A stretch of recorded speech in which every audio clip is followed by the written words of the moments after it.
अस्सलाम वालेकुम। अगर आप अपने चिकन्स को मेरेक्स जैसे मुहलक मर्ज़ से महफूज रखना चाहें, बचाना चाहें, तो यकीनी तौर पे ये वीडियो इस सिलसिले में आपके लिए, आपके चिकन्स के लिए मददगार साबित रहेगी। ये एक ऐसा मर्ज़ है कि जिसमें आपके चिकन्स के जिस्म के मुख्तलिफ हिस्से मफलूज होना शुरू हो जाते हैं, उनके अंदर ट्यूमर्स बनना शुरू हो जाते हैं। आगे चल के इसकी मुकम्मल वजाहत करूँगा। अगर आप किसी वजह से अपने चूज़ों को मेरेक्स की वैक्सीन या तो ना कर सकें या करवा ना सकें, तो उस सूरत में आपने अपने चिकन्स को इस बीमारी से किस तरीके से बचाना है, इसकी मैं आपको मुकम्मल तफसील बताऊंगा। याद रखिए कि अगर किसी वजह से आप मेरेक्स वैक्सीन पहले दिन के चूज़े को ना कर सकें,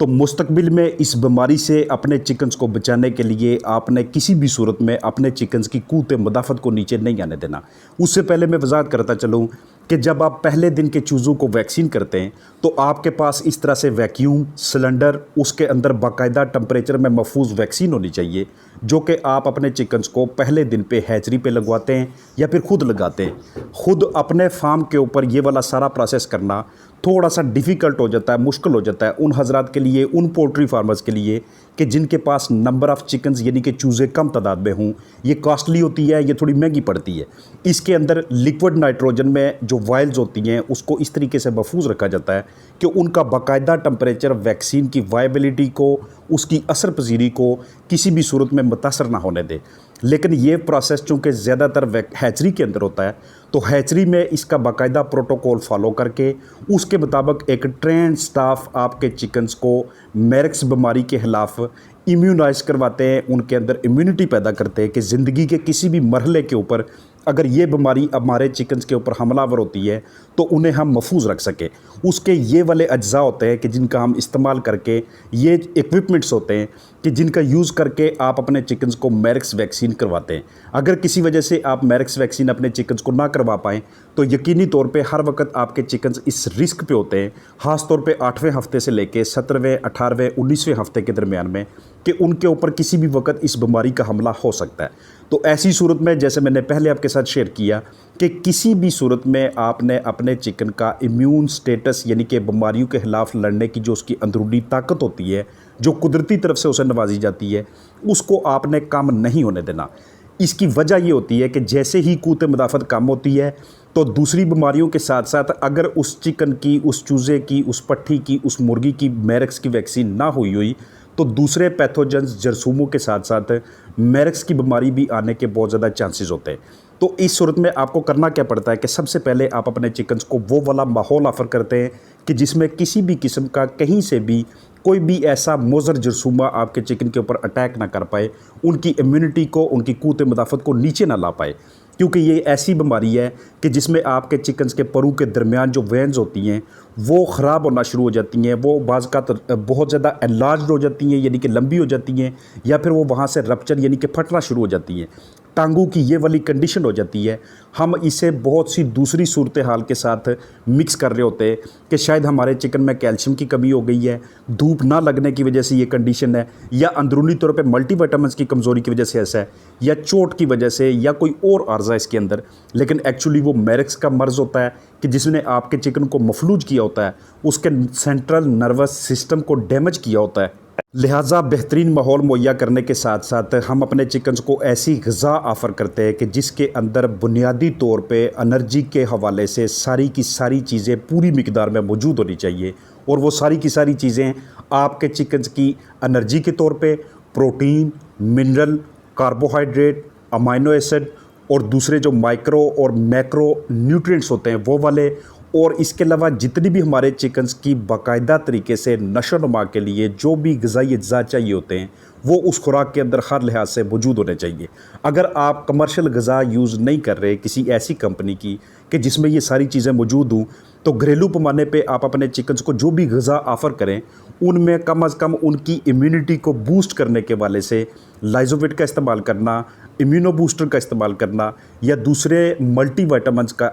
आप अपने चिकन्स को इलेक्ट्रोलाइट्स वगैरह दे के उनकी क़ुव्वत मुदाफ़त को बाकायदा तरीके से मेंटेन करना। ख़ास तौर पे आगाज़ में जब आपके चूज़ों का वो वाला फ़ेज़, वो वाला मरहला चल रहा होता है कि जब कुदरत ने उनके अंदर अपने जिस्मानी दर्जा हरारत को ख़ुद बरकरार रखने की जो सलाहियत होती है وہ صحیح طرح سے نوازی نہیں ہوتی۔ جیسے ہی آپ کے چکنز کے آپ کے چوزوں کے پہلے والے پر گرتے ہیں، نئے پر آنا شروع ہو جاتے ہیں، جسم میں ٹمپریچر کو مینٹین کرنے کے والے سے، نیچے کی جانب جو بچھالی موجود ہوتی ہے اس کے ساتھ مطابقت پیدا کرنے کے والے سے، وقت کے ساتھ ساتھ آپ کے چکنز اس مرحلے پہ، اس سٹیج پہ آ جاتے ہیں کہ جہاں پہ نہ صرف خود اپنا جسمانی درجات برقرار رکھ پاتے ہیں، بلکہ وہ مختلف موسمیاتی جو چیلنجز ہوتے ہیں ان کا بھی باقاعدہ طریقے سے سامنا کرتے ہیں۔ جیسے ہی کسی بھی وجہ سے آپ کے چکن سٹریس میں آتے ہیں تو اس وقت ان کی امیونٹی ڈاؤن ہونا شروع ہو جاتی ہے، ان کی قوت مدافعت میں کمزوری آنا شروع ہو جاتی ہے۔ اور سٹریس کس وجہ سے ہو سکتا ہے؟ مختلف قسم کے جنگلی پرندوں کی وجہ سے۔ آپ کا چکن کوپ یعنی کہ مرغی خانہ، چوزا خانہ کے اندر بے ترتیبی سے چلنا، اونچی آواز دینا، چوہے، نیولے، بلی، سانپ، باہر کی جانب پھرتے ہوئے کتے، اور اس کے علاوہ برڈ کو بار بار ہینڈل کرنا یا انہیں کم جگہ آفر کرنا، یا ان کو ایک ایسا ماحول دینا کہ جہاں پہ نیچے کی جانب سے ان کے لیے کوئی زیادہ پرسکون انوائرمنٹ موجود نہ ہو، چاہے اس میں بچھالی کا گیلا ہونا شامل ہو، چاہے ان کے لیے وہ بچھالی نرم نہ ہو، یعنی کہ ان کا بستر جتنا زیادہ پرسکون ہوگا اتنا آپ کے چکن مختلف بیماریوں کے سٹریس سے دور رہیں گے۔ اس کے علاوہ جب آپ کے پاس چوزے آتے ہیں، جب وہ لمبا سفر کر کے آتے ہیں، آتے ہی انہیں کوئی ملٹی وائٹامنز یا امیونو بوسٹر اس طرح کی چیزیں لازمی طور پہ آفر کریں تاکہ ہمارے چکنز آگے چل کے تناؤ کا شکار نہ ہوں، اور نہ ہی آگے چل کے 6، 7، 8ویں ہفتے میں مختلف اقسام کی بیماریاں انہیں گھیر پائیں، خاص طور پہ میرکس کی بیماری جس کا ہم اس ویڈیو کے اندر ذکر کر رہے ہیں۔ اگر آپ کو پورے فلاک میں کوئی ایک بھی برڈ ایسا نظر آتا ہے کہ جو خراب بچھالی کی وجہ سے یا کسی بھی اور وجہ سے، ملٹی وائٹامنز کی کمی کی وجہ سے یا کمزوری کی وجہ سے یا فیڈ ٹھیک نہ ہونے کی وجہ سے تھوڑا بہت لنگڑانا شروع ہو گیا ہے، تو آپ باقی کے سارے چکنز کو اس افیکٹڈ چکن سمیت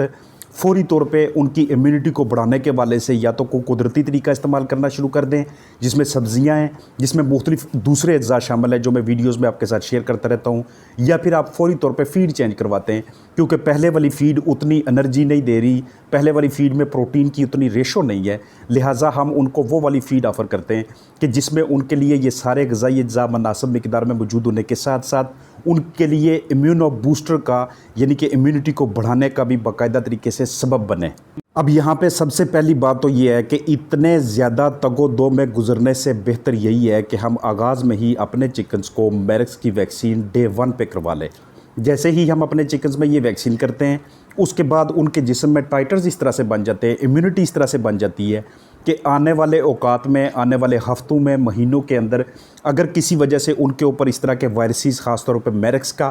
حملہ آور ہوتا ہے تو وہ اپنے آپ کو پروٹیکٹ کر لیتے ہیں، اپنے آپ کو محفوظ کر لیتے ہیں، کیونکہ کوئی بھی ویکسین جو آپ اپنے چکنز کو دیتے ہیں،